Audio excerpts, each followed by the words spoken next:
Hi up guys, in this video I will show you how to automatically save photos from Viber. Firstly, get up into the application, and as you can see right here you have three options to get up into it.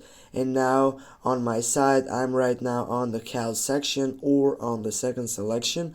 I need to choose up the third selection right down, which is more section. Just click on it and then select settings on the first side line.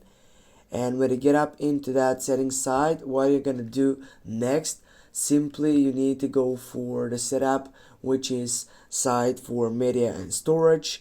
And here you're gonna find out all these setup sections in which you're gonna get up and try to just simply go and turn on or simply get that tick on automatically save photos from Viber. As you can see on the first selection, save to gallery, allow Viber to automatically save media to your gallery. You need to make sure that this selection is turned on. Now you need to check the save the gallery section in which you can get up and go to that section. Thanks guys for watching. Don't forget to hit that like and share the video. See you soon.